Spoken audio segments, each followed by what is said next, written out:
Welcome to Plot Twist, your place for quick summaries of movies with jaw-dropping twists. Let's dive in. The movie begins in a prison in America, where a group of officers are discussing the arrival of a new prisoner that day. They mention that he will be very dangerous because of his massive and strong physique. Indeed, the prisoner arrives and steps out of the vehicle, and the officers are shocked by his appearance, as he is even larger than they imagined. When one of the officers insults him, the prison warden approaches and tells him to shut up for his own good. We learn that the warden's name is Paul.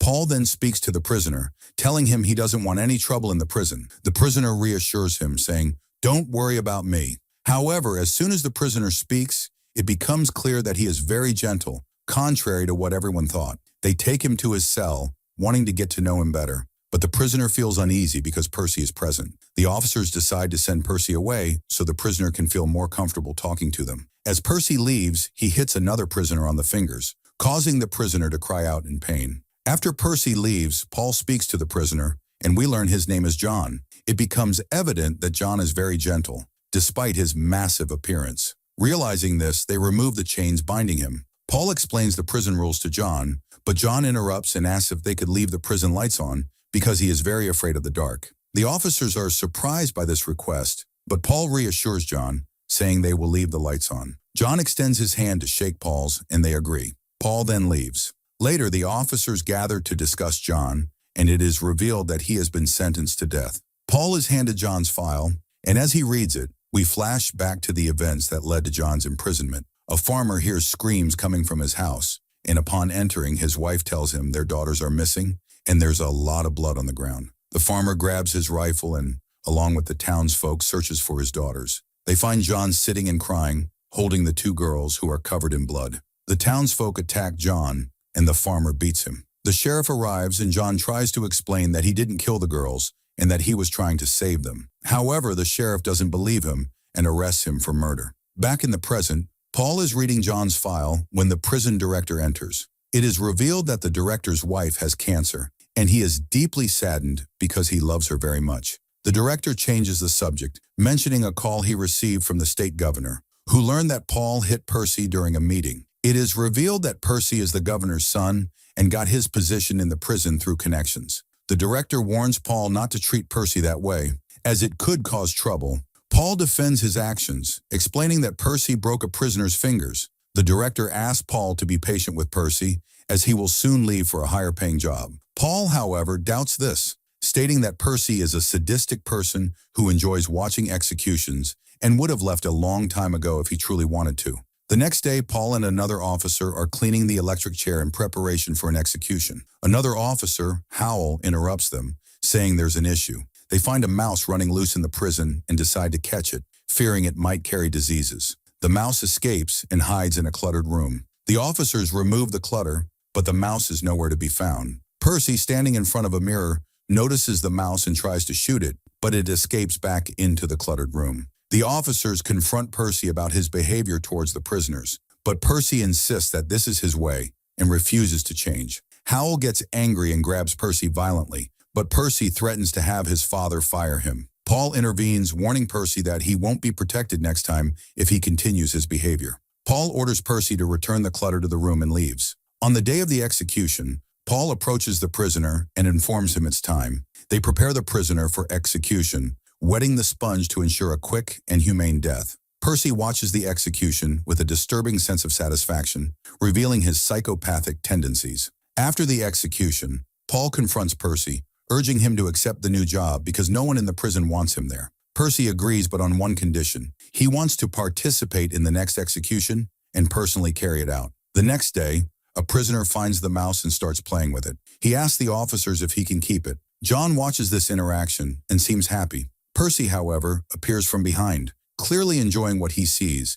Сирения явно наслаждаясь увиденным, что сбивает с толку Пола и других офицеров. The following day, Paul meets with the prison director, who informs him about the arrival of a dangerous new prisoner who has killed 3 people. The director, however, is emotional because his wife's condition is worsening. Paul comforts him before returning home. That night, Paul experiences severe pain and collapses in his garden. The next day, the dangerous new prisoner arrives. The officers gather to receive him, but the prisoner pretends to be insane. Percy insults him and the prisoner is placed in his cell. However, he suddenly attacks the officers, grabbing one of them by the neck. Percy is too scared to act, but Howell intervenes and knocks the prisoner unconscious. They lock him in his cell and leave. Paul, however, collapses in pain, as the prisoner had hit him, but John calls him and told him to come. But he was very tired, but he reluctantly approves and goes to him. But he put his hands on the area he complains from, and suddenly a light lights up in a very strange way.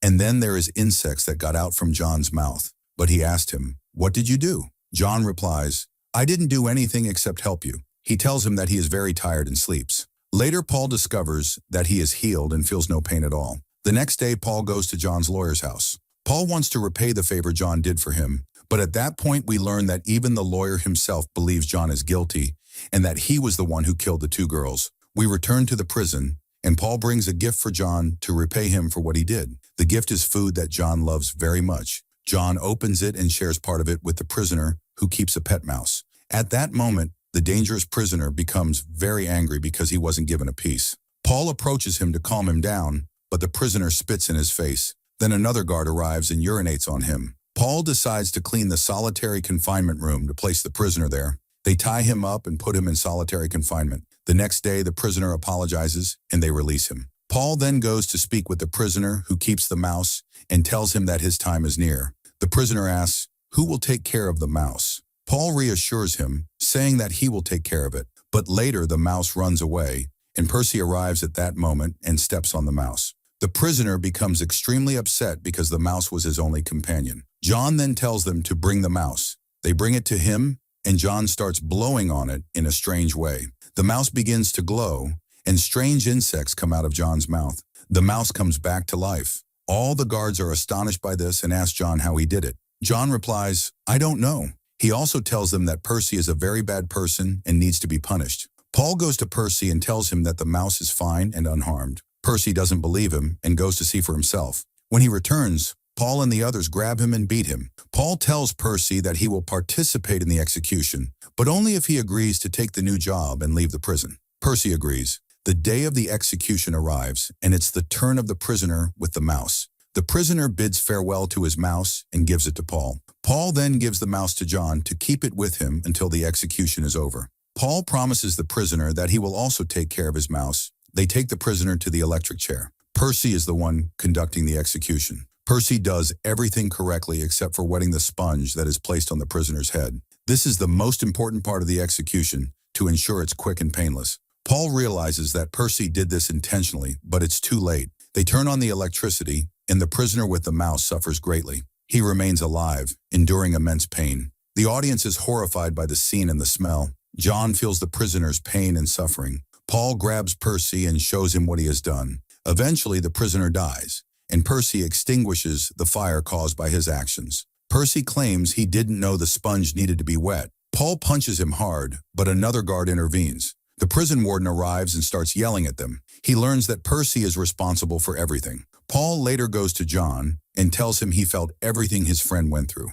He also says that the mouse felt everything because it was held at that moment. The next day, Paul visits the prison warden at his house. We learn that the warden's wife is very ill. Paul is deeply saddened and thinks about how he can help her. He considers bringing John to her to try to heal her. The following day, Paul gathers the guards and shares his idea. The guards are initially very worried about their jobs. Зрение, боязнь смотрителя, который сожжет их, если он найдет, что они увезли заключенного за пределы. In the end, they all agree because they care about their friend and decide to proceed. On the day of the plan, Paul and another guard give a sedative to the dangerous prisoner so he won't hear anything. They mix it into juice, and after drinking it, the prisoner falls asleep. They are concerned Percy might report them, so they tie him up and place him in solitary confinement. Then they take John out. However, the dangerous prisoner doesn't fall asleep and grabs John's hand. At that moment, John sees all the evil things the prisoner has done and realizes how bad he is. Paul removes John's hand, and the prisoner goes back to sleep.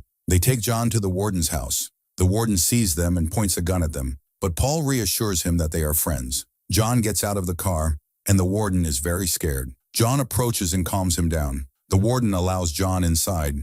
John absorbs all of the warden's wife's illness into himself, and she is miraculously healed, looking as if she had never been sick. John, however, becomes very weak. The warden and his wife are very grateful. thanking John for saving her life. Paul and the guards take John back to the prison. When they release Percy from solitary confinement, John grabs him and transfers all the illness he absorbed from the warden's wife into Percy. John does this to punish Percy for what he did during the execution. Percy walks toward the dangerous prisoner and shoots him with a gun. The guards stop Percy, and black insects emerge from his mouth, the same ones that John had absorbed earlier. Paul confronts John, asking him why he did this. John explains that when he touched the dangerous prisoner's arm earlier, he realized how evil he was. John then grabs Paul's arm and shows him everything. It turns out the dangerous prisoner was the one who killed the 2 girls for which John was accused. Later, investigators from the police station arrived to question Percy about killing the dangerous prisoner.